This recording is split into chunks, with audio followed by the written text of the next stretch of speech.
Welcome to Sleepy Journeys, the podcast designed to lull you into a peaceful slumber with soothing stories through time, places, and ideas. Whether you're winding down after a long day or simply looking for a peaceful escape, you're in the right place. My name's Jack, and I'm so happy to have you here with me. Each night on Sleepy Journeys, we set off together on gentle adventures designed to soothe your mind and ease you into rest. You'll find journeys through history, comforting fairy tales, myths and folklore, the wonders of science, fascinating inventions, inspiring famous figures, music history, and even calm explorations around the world. No matter where your curiosity takes you, there's a dreamy Sleepy Journey show for you. Tonight, we're going to embark on a gentle journey through the progression from disco to house. So get comfortable, take a deep breath, and let's begin. The night is quiet now. Streetlights blink softly outside your window, and somewhere in the distance, perhaps there's a faint rhythm, slow, steady, and inviting. A gentle 4-beat pulse, the heartbeat of a dance floor that never really sleeps. Imagine it now, a darkened room filled with velvet shadows, colored lights spinning through a thin mist in the air. The glint of a disco ball above scatters star-like flecks across the walls and onto dancing bodies below. A warm bass line rises from beneath the floorboards, not demanding, but welcoming. It surrounds you like a familiar embrace. The year could be 1977 or 1992, or the final breath of 1999. Time, in this place, stretches and folds in upon itself. Because music, and especially music made for dancing, lives outside the hours marked by clocks. It pulses in memory, in movement, in shared breath and laughter, in love and release. And that's where we'll travel tonight. We'll begin in New York City, in tucked-away clubs where Black, Latino, and queer dancers gathered under mirror balls, not just to dance, but to be. Places where the music wasn't background, but liberation, a space to shimmer in safety. We'll explore the golden days of disco, the orchestral elegance of chic, the emotional exhalation of Donna Summer, the smooth shine of Saturday Night Fever, before drifting slowly toward the resistance that met disco's rise. Even as the lights faded on that era, the beat continued. Quietly, persistently, it evolved, transformed in darkened rooms, shaped by hands on mixers, carried by machines that hummed and clicked like mechanical lullabies. From disco's warm heart came house, a new genre born not of spectacle, but of soul, of repetition, of rhythm as ritual. We'll float next to the pioneers, Frankie Knuckles in Chicago's Warehouse, Larry Levan at the Paradise Garage, and young bedroom producers layering loops in tiny apartments. Then onward, into the 1990s, across oceans to the UK, where dance culture found new life in the open fields and concrete clubs of rave, where football fans swapped fists for fist pumps, where 4 DJs once danced in Ibiza under stars and brought home a revolution.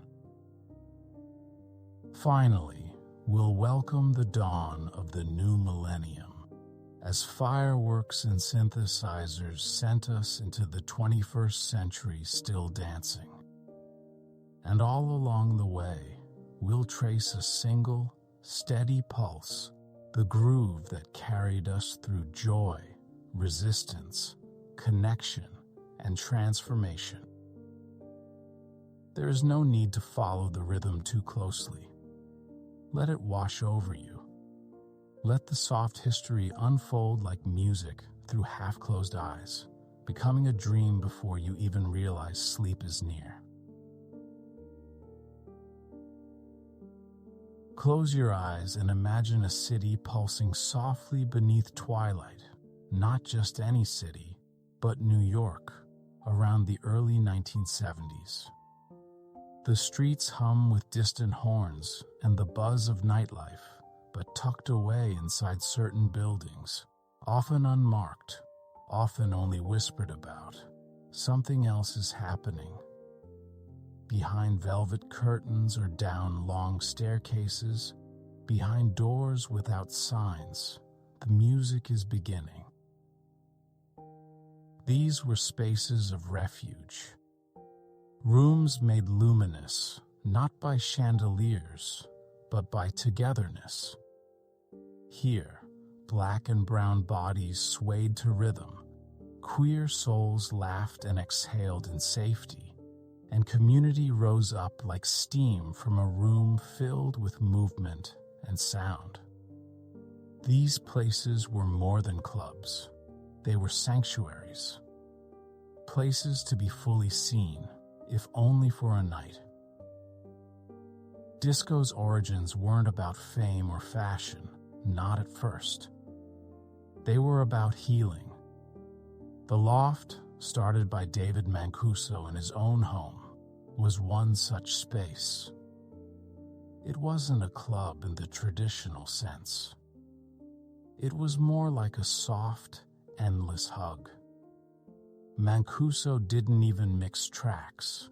He let them breathe, playing entire songs from start to finish. The crowd wasn't judged by dress code or social status. They were invited for who they were and how they loved to dance. And it wasn't just the Loft. Across the city, in converted basements, small ballrooms, and rented warehouses, a quiet revolution of rhythm was happening. These parties were built by marginalized people, often working class, often facing discrimination, who found power in movement and connection.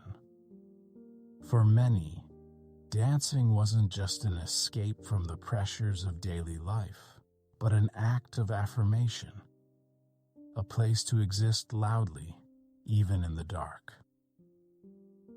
You might picture the music now, not quite the glittering polish of what disco would become, but something looser, more raw, a mix of funk, soul, and R&B. Extended instrumental grooves with congas and claps, vocals soaring with hope or heartbreak. DJs weren't yet celebrities.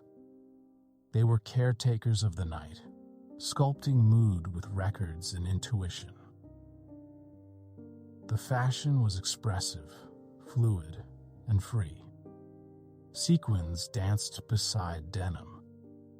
Bell-bottoms brushed against bare feet.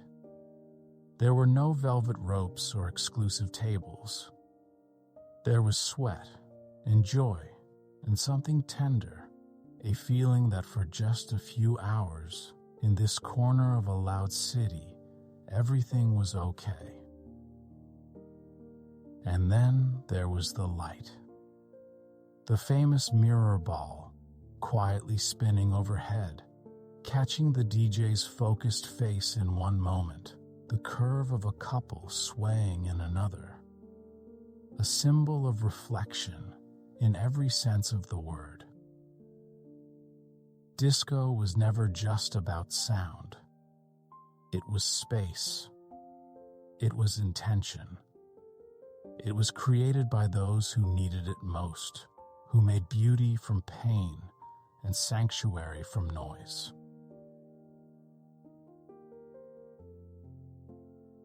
Before disco had a name, it had a feeling, something rising slowly from the pulse of the cities, from bedrooms filled with records and sidewalk radios humming on summer nights. It wasn't born suddenly, but assembled gradually, piece by piece, from the music that had long carried joy and resistance.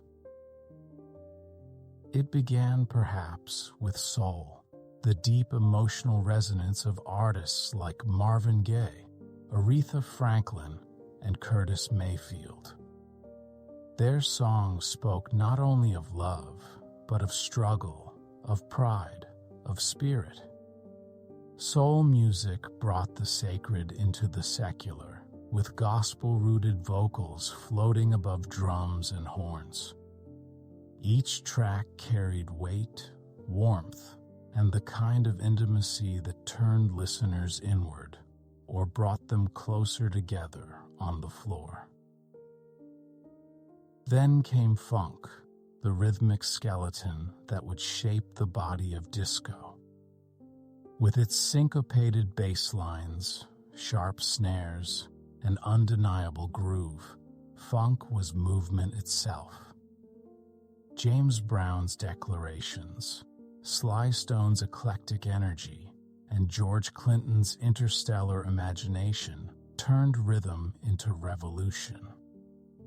The music didn't just ask you to dance, it made your limbs respond without question. These genres blended in living rooms and nightclubs, in block parties and basements, in the hands of DJs looking to keep the beat going just a little longer. Record collectors stitched grooves together. Radio listeners pressed record and shared mixtapes across neighborhoods. The groove extended, elongated, refrains looped, bridges blossomed, instrumental breaks found new purpose. Songs weren't 3 minutes long anymore. They were 7, 9, 11 minutes, an invitation to linger inside the feeling. Disco began to take shape in that space. The beat became steadier, a far-on-the-floor thump that aligned with your steps. Strings were layered in, giving the music lift and shimmer. Latin percussion added a tactile swirl of motion. Keyboards and early synths brought in something new, a sense of dream, of possibility beyond the instruments we knew.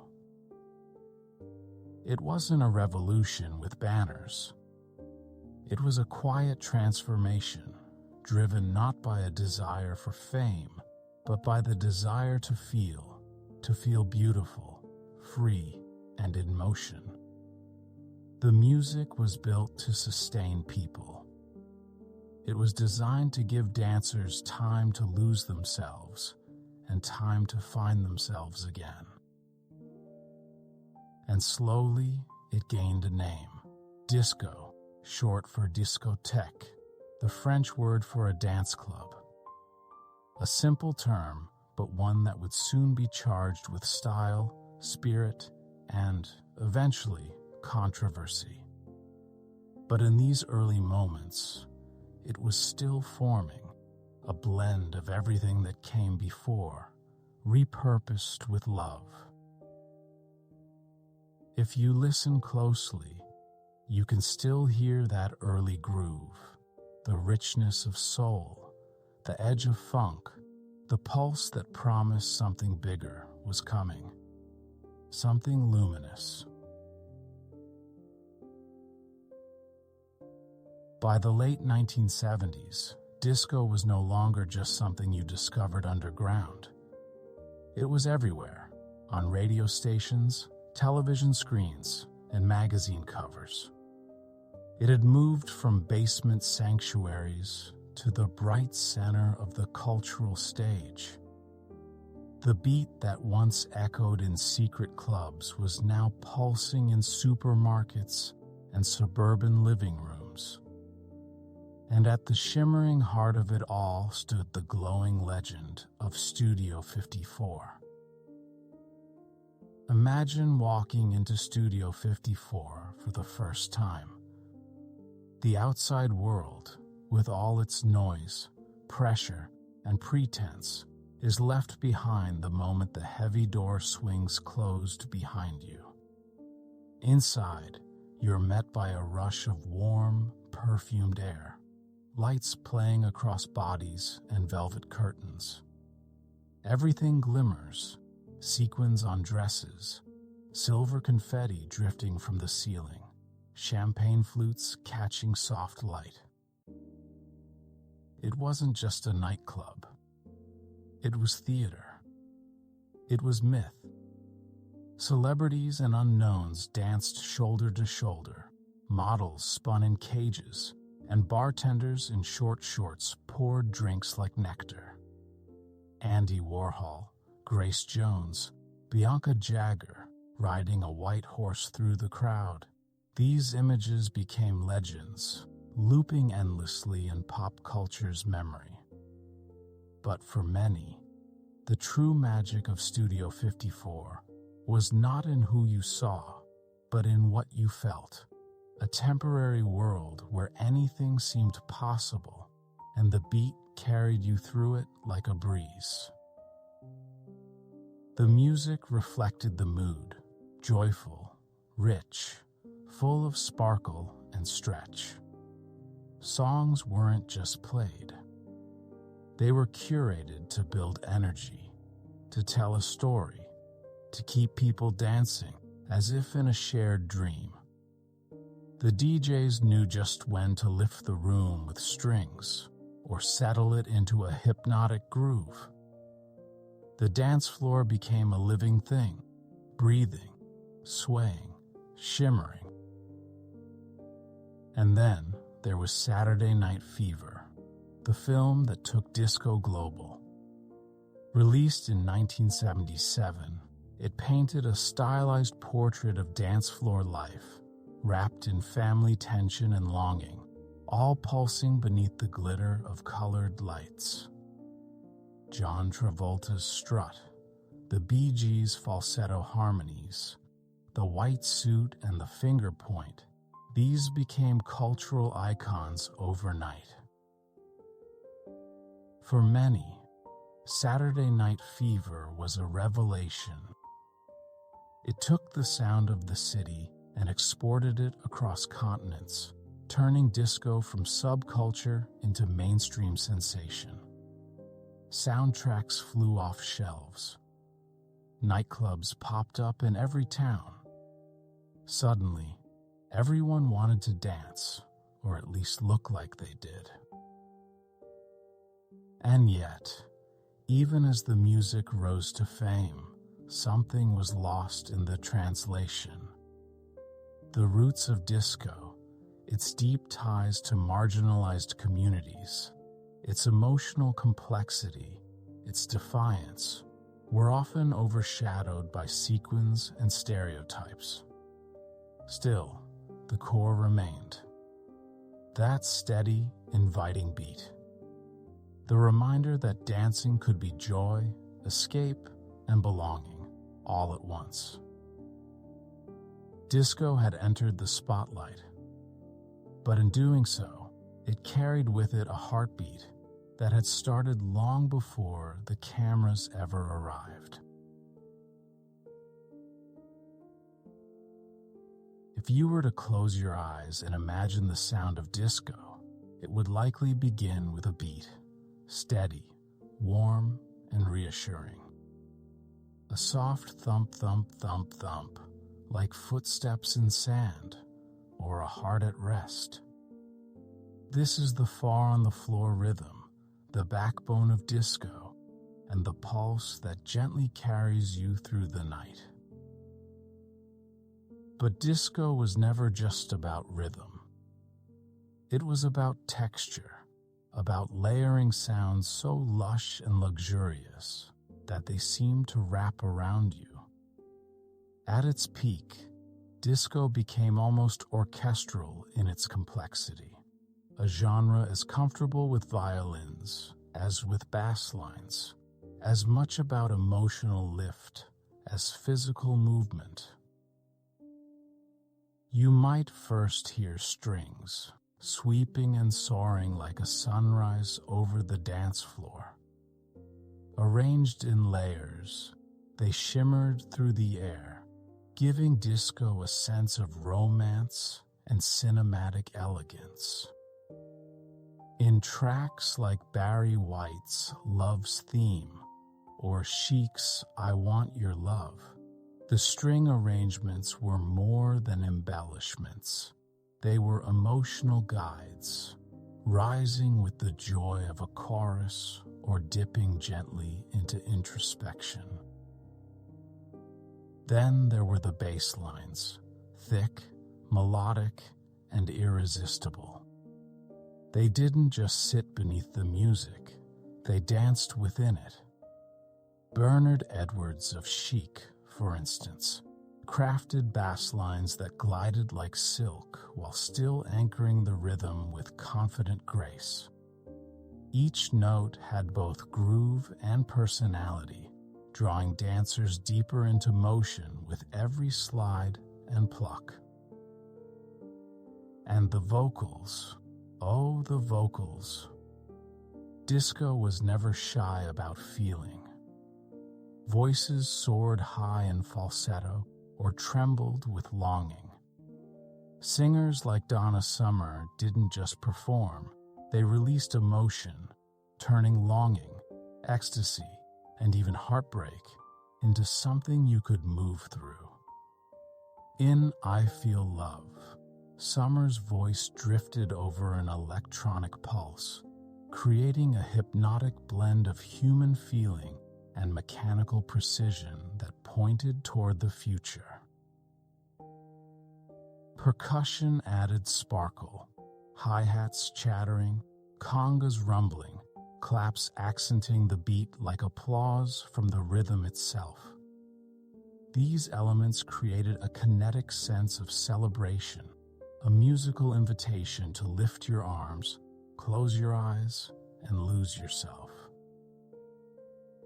In many ways, disco was a blend of opposites: live musicianship and studio precision, joyful abandon, and meticulous structure. It offered elevation without losing touch with the earth.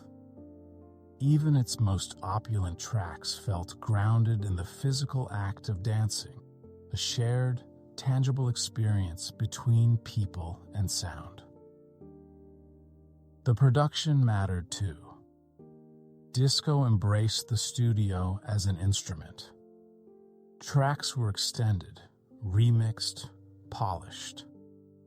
Engineers like Tom Moulton pioneered the disco remix, elongating breakdowns, emphasizing beats, and reshaping songs to keep dancers in motion longer. These versions weren't just edits. They were invitations to stay, to linger in the moment a little while longer. Disco was never just a sound. It was a feeling, crafted carefully, performed joyfully, and remembered tenderly. Even now, when you hear the sweep of strings or the steady beat beneath a modern track, you might feel it return.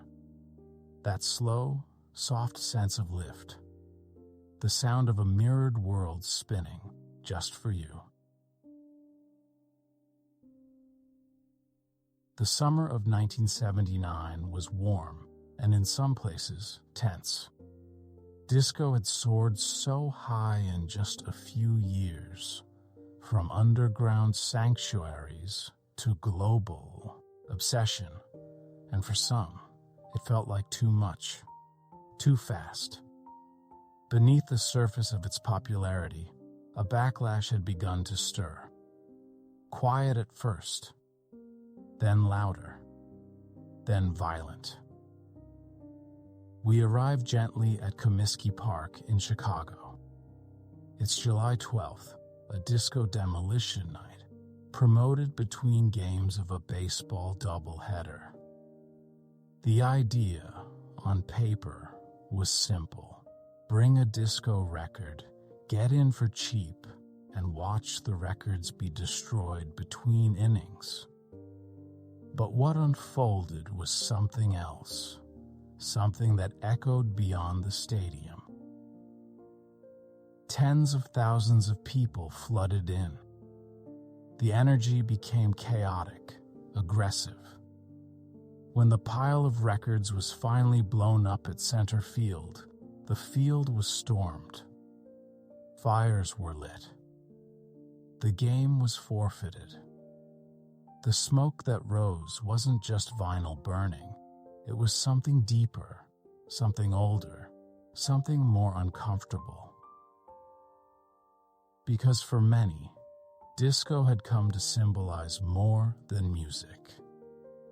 It had become associated, proudly, with Black joy, queer identity, Latinx celebration, and feminine expression.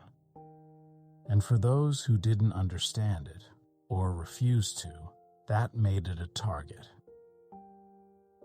The slogans heard in the crowd that night, the signs, the energy, they weren't just about music. They echoed with racism, homophobia, and a desire to reclaim space, to push back against a sound and a culture that dared to be different, that dared to thrive. It's important to move slowly here, to breathe gently through this part of the story, because while disco had entered the mainstream with sparkle, it exited it, at least in the public eye, under a cloud of rejection. Radio stations dropped disco formats. Artists changed genres or disappeared. The word disco became for a time almost unspeakable in some corners of the music industry. But beneath that silence, something persisted. Because disco wasn't a fad. It was built on decades of sound and struggle. It had lived before the billboards and would live long after. And for those who knew its real heart, the dancers, the DJs, the musicians, it never really left. In the weeks and months after the backlash, many clubs closed, but others adapted. DJs shifted toward a rawer, deeper sound. They extended the grooves, stripped away the strings, leaned into rhythm and repetition. The spectacle faded, but the soul remained. And in the places where disco had always mattered most, in queer communities, in communities of color, in the small clubs and late-night parties, the beat kept going, sometimes softer, sometimes with sorrow, but always with purpose. It would soon evolve into something new, but first it had to pass through the fire, carrying with it not just sound, but resilience. Even as the word disco faded from headlines and marquees, its heartbeat continued in quieter rooms, like an ember glowing beneath ash, waiting for breath to bring it back to flame. These were the after-hours spaces, the clubs that didn't close, or that reopened under new names, in different neighborhoods. There were no flashing signs, no paparazzi, just pulsing light, smoke curling in the air, and the ever-present throb of the beat, still far on the floor, still warm, still welcoming.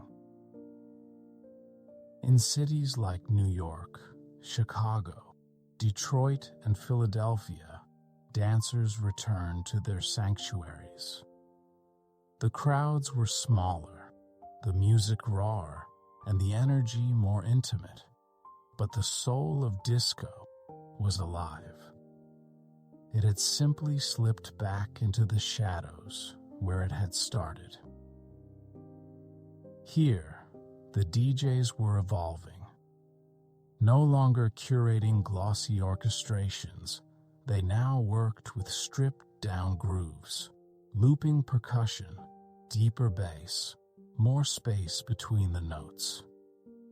The extended breakdowns and hypnotic repetition that had once served dancers now became a kind of spiritual practice, a quiet devotion to rhythm.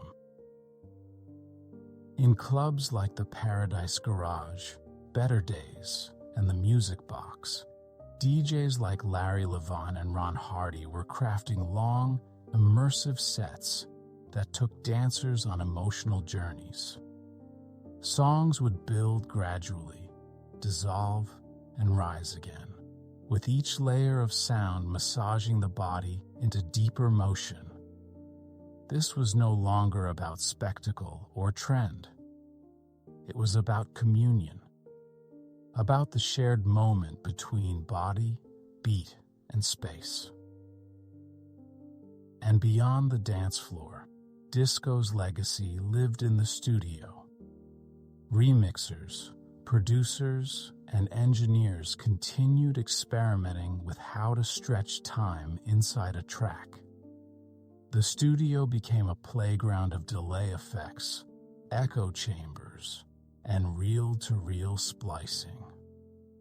Artists like Arthur Russell, Francois Kevorkian, and Shep Pettibone began blending disco's emotional core with emerging technology. At the same time, the communities that had always carried disco were weathering something deeper. In the early 1980s, the AIDS epidemic began to spread through the very cities and circles that had nurtured the dance floor.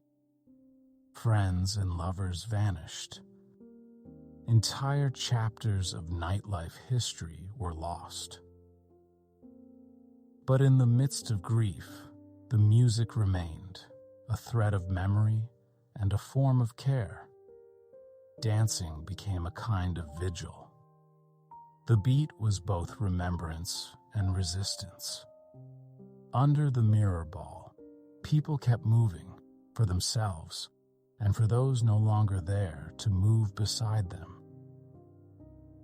And so disco, though no longer in the spotlight, shape-shifted into survival. Its rhythms deepened. Its spaces grew sacred again. It wasn't dead. It had simply gone home, to the basements, bedrooms, and booths where it had always belonged, waiting for its next evolution.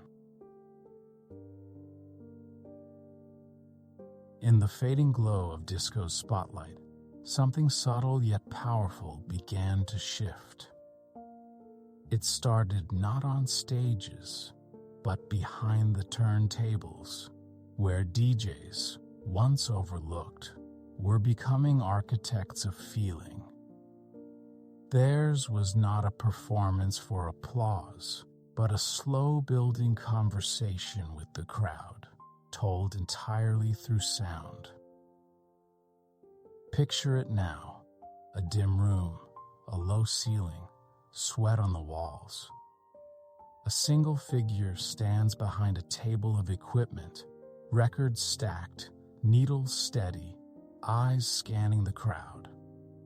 Hands move deliberately, sliding from fader to platter, molding one track into another with fluid grace. There's no break between songs, no pause for breath. The night flows on like water, seamless and smooth. This is the era of the extended mix. Tracks are no longer bound by the 3-minute radio format. They stretch out unfold. Songs are built to breathe, to evolve over 8, 10, 12 minutes. Instrumental bridges are no longer just transitions. They're sanctuaries, places for dancers to sink into the rhythm and stay. The remix becomes an art form, not simply a retooling of a song, but a reimagining. A DJ or engineer might take a radio hit and strip it back to its bones, elongate a groove, isolate a vocal line, drop the beat only to bring it roaring back with greater power. These remixes weren't designed to sell records. They were designed to keep dancers moving. This was the time of Larry Levan at the Paradise Garage, a name spoken with reverence among those who knew. He didn't just play songs. He crafted emotional journeys. His sets were known to move through ecstasy and introspection, joy and grief, often in a single night. Levin understood that the dance floor could be a sacred space, and his mixing style reflected that understanding. And then there was Tom Moulton, often credited with inventing the 12-inch single, not for technical reasons, but to make songs sound better in clubs.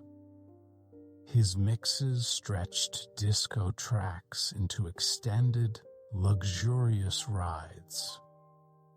He once said he simply wanted the music to go on a little longer, a wish shared by every dancer watching the dawn approach from a crowded floor. DJs weren't just selecting songs anymore. They were sculpting time. They created tension and release, built anticipation, wove textures that dancers could feel deep in their bodies. The focus shifted away from the artist on the stage to the person in the booth, blending records into rituals. And so, slowly, without headlines or chart positions, a new musical form began to rise. One built not around verses and choruses, but around loops, layers, and flow. It would carry the emotional depth of disco, but speak in a new, minimalist language. House was coming. If disco gave us a lush, cinematic sound, then house music began as something far more intimate, crafted in bedrooms, basements, and booths, using the tools of a new era. This was a sound born not of orchestras, but of circuitry. It was minimal, meditative, and endlessly modular, a kind of quiet reinvention where rhythm became mantra and machines began to sing. It started with the machines themselves, modest, sometimes misunderstood, and eventually legendary. The Roland TR-808 and TR-909 drum machines, for instance, didn't mimic real drums. They created their own voice, a deep synthetic thump, crisp snares, ticking hi-hats that became the skeleton of the groove. These weren't just instruments. They were companions in experimentation. Producers, often working alone and with limited means, learned to program rhythms by hand. They laid down kick drums on every beat, built bass lines with the TB-303 synthesizer, and stacked loops using reel-to-reel tape or early samplers. It was a kind of digital dreaming, music made from buttons and sequences, and shaped by intuition. Without the budgets for live strings or professional vocalists, Early house tracks were often stark, but within that simplicity was freedom. A single vocal sample could be repeated like a prayer. A single chord progression, filtered and looped, could carry a dancer for 10 minutes. In this sonic space, less became more. The settings where this music was made added to its texture. Many early tracks were recorded on cassette tapes, then handed off to local DJs, who played them in clubs and house parties. If a track worked, if it moved people, it spread through the network of dancers, selectors, and small label pressings. There were no charts, no marketing plans, just grooves passed from hand to hand, from heart to floor. One of the first truly recognized house tracks, On and On by Jesse Saunders, was released in 1984. Built with a drum machine and a borrowed bass line, it carried the DNA of disco, but felt stripped to the bone, hypnotic, elemental, and undeniably new. It didn't ask for attention. It simply invited motion. As the 1980s progressed, the influence of electronic music from Europe, Kraftwerk, synth-pop, early electro, began to blend with the soulfulness of American dance traditions. The result was house music that felt both global and deeply local, machine-driven, yet filled with feeling. And underneath it all, the spirit of disco lingered. House retained the communal warmth, the emotional range, and the heartbeat that dancers had long trusted. But it now moved in a new language, one of repetition, subtle change, and slow-building transcendence. It was music for dancing, for dreaming, for drifting through night and into morning. Built on loops, but never truly repeating, always evolving. In the heart of Chicago, in a modest building on South Jefferson Street, there once stood a club called the Warehouse. From the outside, it was unremarkable, a simple facade, almost anonymous in the industrial hush of the neighborhood. But inside, something transformative was happening. And at its center was a DJ named Frankie Knuckles. Step softly into this world, the lights low, the crowd close, the energy wrapped not in chaos, but in communion. The Warehouse wasn't a commercial venture. It was a community space, initially catering to mostly Black and Latino gay men, offering a safe and welcoming environment in a time when such spaces were rare and vital. Frankie Knuckles wasn't flashy. He wasn't a hype man or a celebrity. He was a quiet craftsman, shaping sound like sculpture, guiding dancers not through volume, but through vibration. He played extended sets that moved like stories, layering tracks, isolating vocal lines, pulling the rhythm back before letting it flood the floor again. He understood something sacred, that dancing was more than pleasure. It was release, identity, and joy, all folded into the beat. The music he played blended everything: disco rarities, European electronic imports, soulful gospel-inspired vocals, and slowly, more and more of the new local productions coming out of Chicago. It was a fluid, evolving sound. It wasn't quite called house music yet, but people began referring to the records they heard at the warehouse as house records. The name, like the genre, grew from community, not marketing. The space itself was intimate.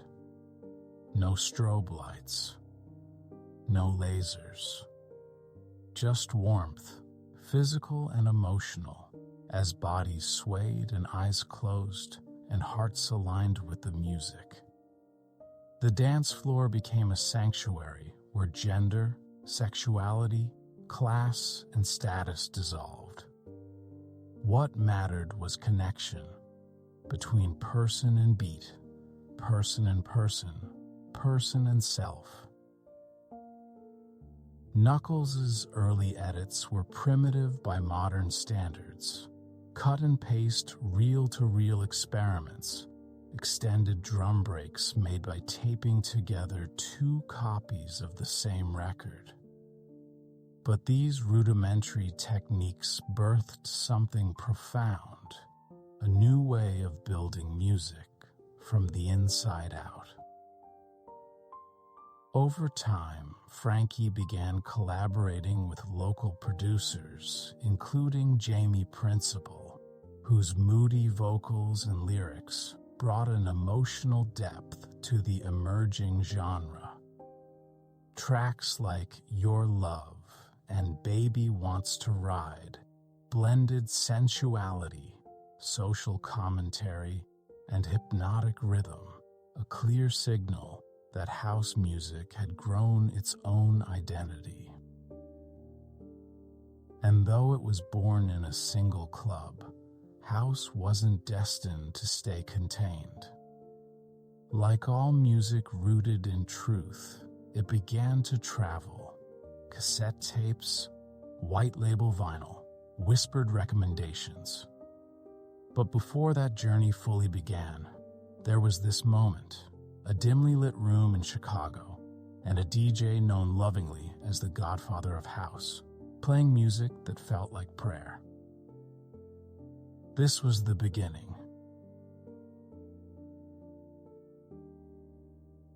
Not far from the clubs, in small apartments and makeshift studios, the blueprint of house music was being drawn. The spaces were humble. A corner desk with cables draped like vines, blinking machines that hummed through the night, and the occasional mattress propped against a wall to dampen sound. These were the creative laboratories of a new genre, powered not by big labels or orchestras, but by curiosity and cassette tapes. At the center of many of these home studios were the Roland TR-808 and TR-909 drum machines, and the TB-303 bass synthesizer. These machines weren't designed with dance floors in mind. In fact, when first released, they were considered commercial failures. Their artificial synthetic tone wasn't convincing to rock musicians or jazz drummers. But for a new generation of underground producers, that was the point. The TR-909's crisp kicks and snapping hi-hats gave house music its signature propulsion. The TB-303, with its bubbling, elastic bass line, added a hypnotic swirl of energy, especially as producers began experimenting with resonance and filter sweeps. With these tools, young musicians could create full, club-ready tracks without needing a band or a studio, just time, passion, and a pair of good ears.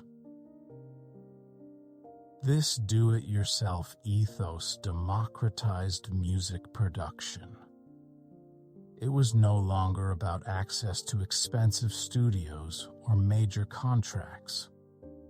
If you had the gear, or could borrow it, you could contribute to the movement.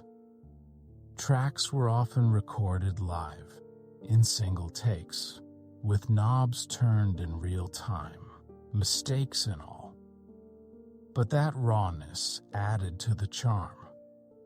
The music felt alive, organic even in its artificiality. Many of these early tracks were shared on cassette tapes, handed off in clubs, mailed across cities, or played once a week on local radio shows. If something resonated with dancers, it spread, not through promotion, but through pure emotional response. A track might be heard in a club on Friday and duplicated a dozen times by Sunday, already circulating into other rooms and other mixes. Some of the most iconic early producers, Larry Heard, Mr. Stillwater Fingers, Jesse Saunders, Chip E., and Marshall Jefferson, made their breakthrough tracks in these very conditions. Songs like Can You Feel It, Move Your Body, and On weren't created with chart success in mind. They were designed to fill a room with feeling, to move people, not just physically, but emotionally. And these weren't anonymous dance tracks. They often carried deep messages about longing, joy, injustice, or dreaming. House was a genre made to last all night, and in that time, it created space for introspection as well as ecstasy. The sound that emerged from these bedroom studios was unlike anything before. It was leaner than disco, moodier than funk, more human than techno. And at its heart was a rhythm that felt eternal, one you could ride like a wave into morning. It was house music, and it was here to stay. The sound that began in Chicago didn't stay there long. House music, with its deep rhythms and warm textures, migrated softly but powerfully, carried on vinyl, cassette, and word of mouth. As it reached new cities, New York, Detroit, Manchester, and London, it began to take on the voices of those places. The core remained, but the edges shifted. House was not a fixed genre. It was a living, breathing conversation, a sound that welcomed new dialects. In New York, house music arrived as both a return and an evolution. The city had always been a heartbeat of dance, from disco's heyday at the Loft and Paradise Garage to the early hip-hop parties of the Bronx. DJs like David Morales, Todd Terry, and Junior Vasquez began folding house into the city's existing nightlife, mixing it with Latin rhythms, gospel vocals, and hip-hop swagger. Tracks were faster, tougher, sometimes infused with vocal samples from drag culture and political speeches, a sound rooted in grit and pride. Meanwhile, in Detroit, something different was brewing.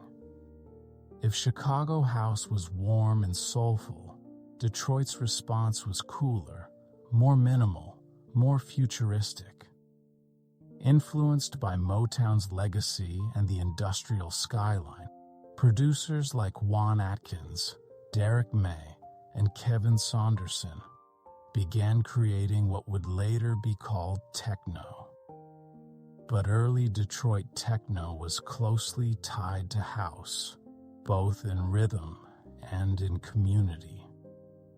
Tracks like Saunderson's Big Fun and Good Life blurred the line between the two genres, creating music that felt like a city, dreaming in circuitry.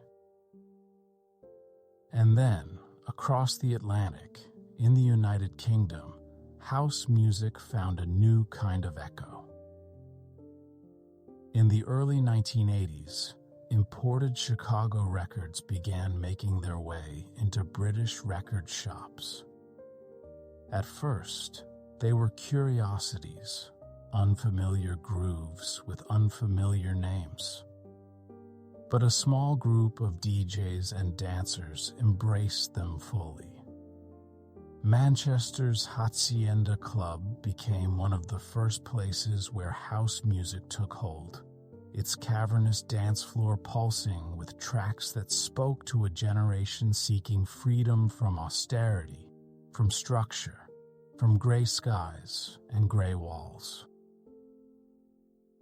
By the mid-1980s, UK DJs were making pilgrimages to Chicago and New York, bringing back not just records, but experiences, and translating them into something local. Paul Oakenfold, Nikki Holloway, Danny Rampling, and Johnny Walker, after a transformative trip to Ibiza in 1987, returned to London and started clubs like Shoom and Future, which ignited the acid house movement. In these clubs, house music met strobe lights, fog machines, and a new spirit of ecstatic release. For many young Britons, especially working-class youth, house and rave culture offered something gentle, a space away from football rivalries, economic stress, and social pressure.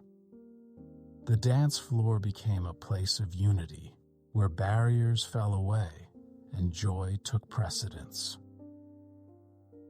And so, by the late 1980s, house music had become a global force, not through corporations or media campaigns, but through love, longing, and rhythm. It moved between cities like a language, adapting to accent and setting, but always recognizable, always ready to be felt. As house music spread, it didn't fracture, it flowered. From the same rhythmic root, different styles began to emerge like petals, each carrying a mood, a message, a memory. The essence remained, steady pulse, emotional warmth, but the expressions varied. Some glowed with introspection. Others rippled with energy. Each subgenre was like a dream seen from a different angle. One of the earliest and most iconic offshoots was acid house. It began in Chicago when DJs like DJ Pierre and Future began experimenting with the Roland TB-303 bass synthesizer, not to emulate bass guitars, but to twist, bend, and stretch sound. The result was otherworldly, squelching, bubbling tones that seemed to shimmer and spiral. Tracks like Acid Tracks created an almost psychedelic atmosphere, minimal, hypnotic, and endlessly looping. When acid house reached the UK, it sparked a youthquake. Smiley faces became symbols. Fields became festivals.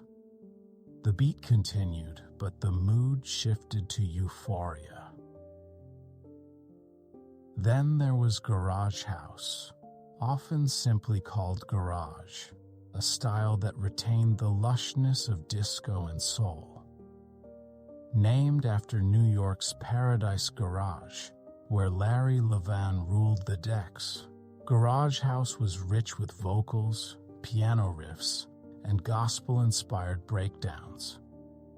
It emphasized the emotional, tracks like Follow Me by Alias or Tears by Satoshi Tomi and Robert Owens felt like whispered prayers, built for both dancing and healing. Garage was the sound of sweat and grace, of uplift through motion. At the same time, producers began crafting what would be known as deep house. Emerging from the minds of artists like Larry Heard, Mr. Fingers, deep house was subtle, smooth, and profoundly warm. It favored gentle melodies, dreamlike synth pads, and grooves that seemed to pulse beneath the surface of things. Can you feel it? One of Heard's masterpieces wasn't loud or insistent. It was inviting, a soft meditation you could dance to. Deep house became the soundtrack of early mornings and introspective nights, perfect for floating.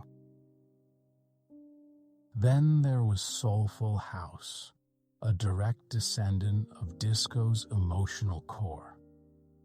It carried rich vocal performances, heartfelt lyrics, and arrangements that emphasized feeling over flash.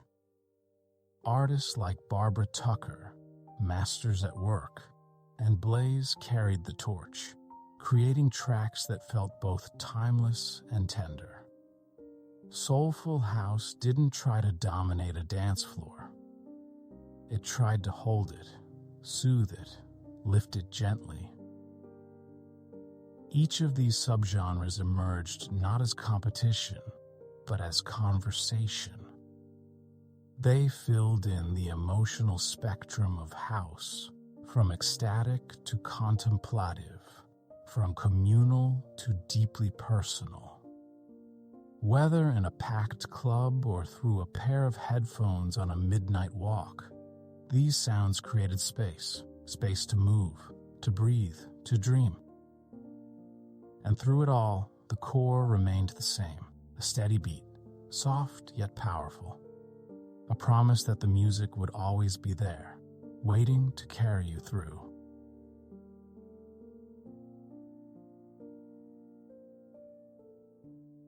Subsection 2.7.1 Unity on the Dance Floor, from Berlin to Ibiza.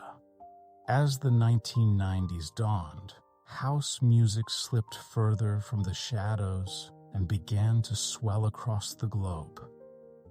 No longer confined to city nightclubs or tape-traded tracks, it found new life in warehouses, open fields, and seaside terraces. The dance floor was no longer just a physical space. It became a movement, a symbol of unity, release, and shared joy. And nowhere did this feeling crystallize more clearly than in the paths carved between Berlin, Manchester, and Ibiza.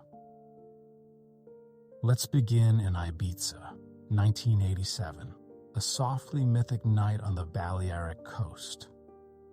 Imagine warm air brushing against sun-touched skin, the scent of salt and citrus, the distant thump of music calling you uphill through a tangle of cypress and stone. Inside the open-air club Amnesia, the crowd sways beneath stars. A DJ named Alfredo plays not just house tracks, but an eclectic blend: pop, soul, European synths, and early Chicago records, creating a mood that defies genre and elevates feeling. In this crowd are 4 young British DJs: Paul Oakenfold, Danny Rampling, Nikki Holloway, and Johnny Walker. They didn't come looking for revolution. But something happens that night, something quiet, profound, and transformational. They lose themselves, and they find something new, a freedom in rhythm, a kind of emotional release they hadn't felt before. When they return to London, they carry that moment like a spark.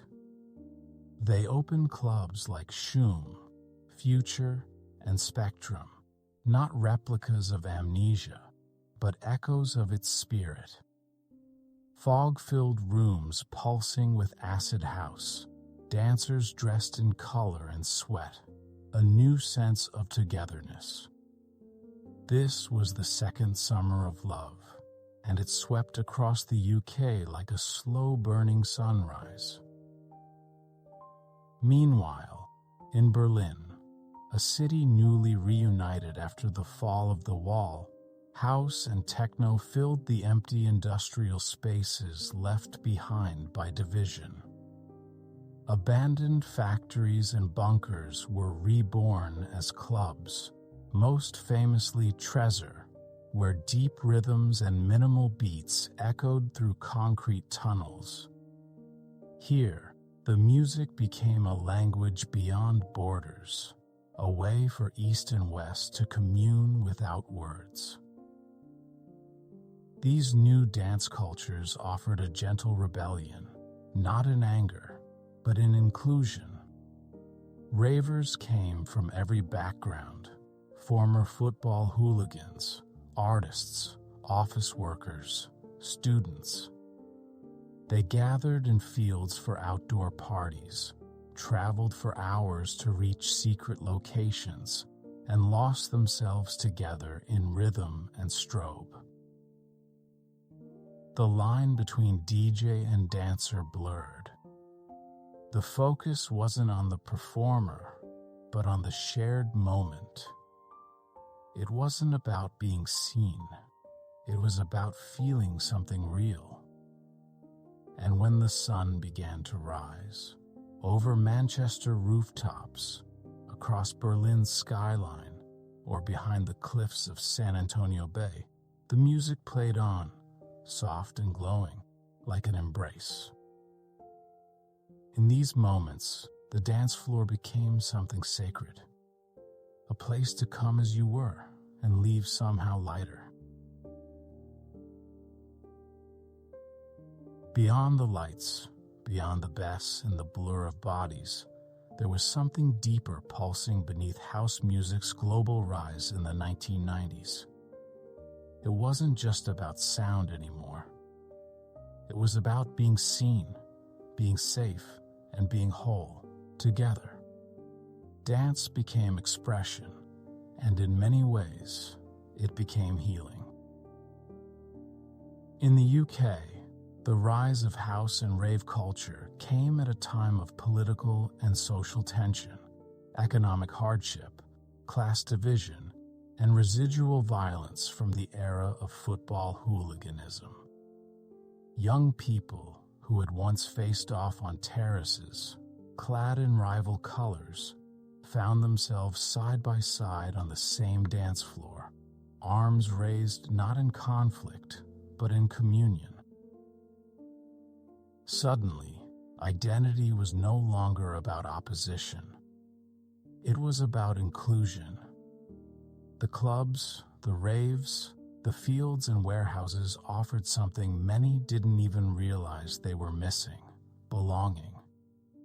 The beat became a bridge, and the floor became a soft place to land. Across the world, in New York, Berlin, Cape Town, Tokyo, Sydney, and São Paulo, the same story repeated. House music wasn't just traveling. It was taking root, adapting to its surroundings, absorbing local textures, voices, instruments. But in every version, there remained the same core: the gentle loop, the hypnotic pulse, the invitation to move not out of control, but into connection. And the culture that emerged around this music reflected that tenderness. Raves often carried mottos like plur, peace, love, unity, respect. Clothing was expressive, comfortable, and often shared. People offered water to strangers, smiled at those they didn't know, danced without fear of judgment. For many, especially LGBTQ+ people of color, and those outside traditional power structures, these spaces offered something rare and precious: freedom, without performance. At the same time, the art of DJing continued to evolve. The DJ was no longer just the source of sound, but the caretaker of the night's emotional arc. They guided the room through peaks and valleys, knowing when to pull back, when to lift, when to simply let the groove breathe. Vinyl gave way to CDs, which gave way to digital systems, but the intention remained the same: to connect. And then there was the dance itself, uninhibited, untrained, and utterly personal. No steps to follow. No partner needed. Just the movement of one's own body, shaped by the rhythm. On these dance floors, people discovered that to dance was to be present, fully and kindly. It was meditation. It was therapy. It was a return to self. Even for those who didn't call themselves ravers or clubbers, the ripple effects were everywhere. Fashion, language, art, and even politics were touched by this sound and its message. A reminder that in a world that often felt fragmented, there existed a space, physical or imagined, where all were welcome, all were equal, and all could find peace, if only for a night. And maybe, just maybe, for a little while longer after that. As the final days of 1999 approached, the world buzzed with anticipation. There was excitement, yes, but also something quieter beneath it. A reflective hush, a shared breath before the new century. People gathered, in cities, in fields, in homes and clubs, wondering what it would feel like to cross the line between millennia. And in the background, as always, the music played. For many, the soundtrack to that transition wasn't solemn or grandiose. It was familiar, hypnotic, and filled with joy. House music, now nearly 2 decades old, had matured. It no longer needed to prove itself. It had been loved, questioned, misunderstood, and rediscovered. And in 1999, it felt like the pulse of something timeless. On New Year's Eve, across the globe, dancers filled dance floors from Johannesburg to Tokyo, from New York to Ibiza. In London, massive warehouse events pulsed with the beats of DJs like Carl Cox and Sasha, who led thousands into the next century with mixes that felt both grounded and celestial. In Berlin, clubs like Berghain's predecessor Osgood vibrated with deep bass, lit only by strobes and sunrise. In Sydney, in Cape Town, in Sao Paulo, wherever there were people, there was rhythm. Some events were massive, others intimate. Living rooms transformed into mini clubs, speakers stacked on windowsills, countdowns shouted over deep grooves. And when midnight came, when the clocks all flipped from 1999 to 2000, there was no rupture, no end. The beat simply continued, seamlessly, as it always had. That night, the anxiety of Y2K melted into laughter. The dance floor, once again, had held people through uncertainty, had reminded them that community, rhythm, and presence were more powerful than fear. And it wasn't just a celebration of the new. It was a celebration of everything that had led there. Of disco's elegance, its soaring strings and sacred spaces. of the early DJs cutting and looping tape in cramped rooms, of the queer dancers who moved not just for fun, but for freedom, of the black producers building symphonies from drum machines, of the lovers and the lonely, the dreamers and the believers, all of whom had found shelter for a night or a lifetime in the steady thump of a bass line.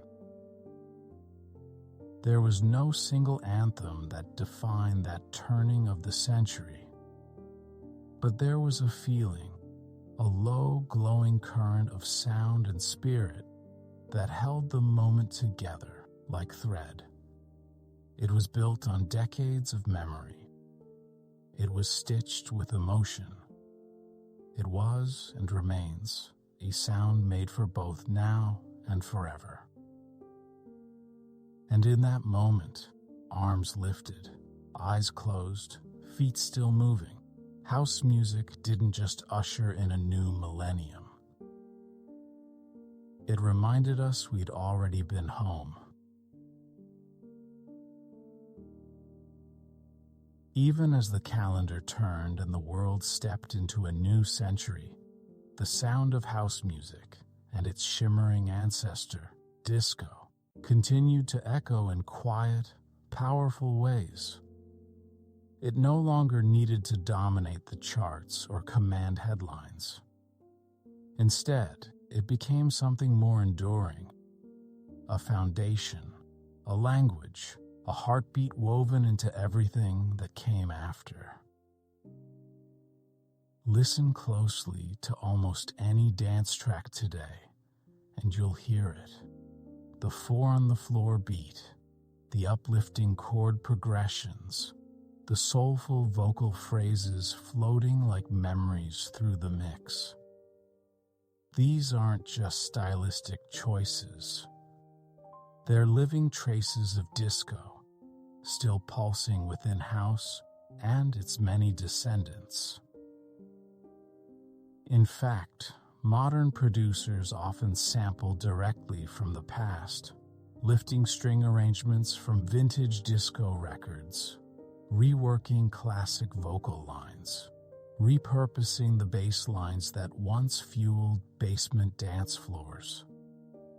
But it's more than just nostalgia. These samples are acts of homage, of reverence. They connect the present to a lineage of sound born from resilience, from joy, from the simple yet profound act of coming together to dance.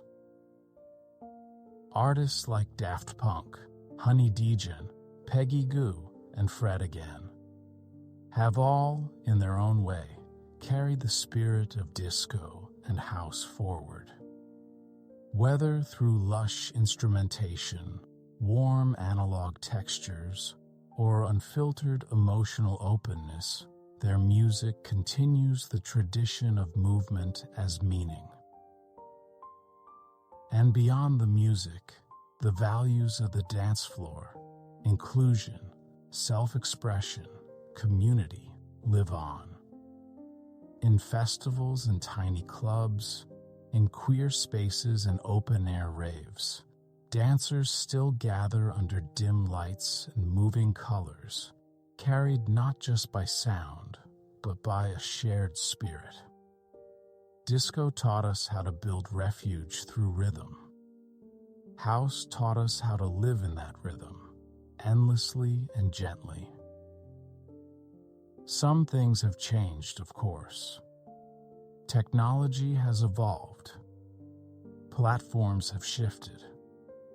The world outside the dance floor grows louder, faster, more uncertain. But within the groove, there's still a kind of stillness, a reliable place, both internal and communal, where we return to ourselves.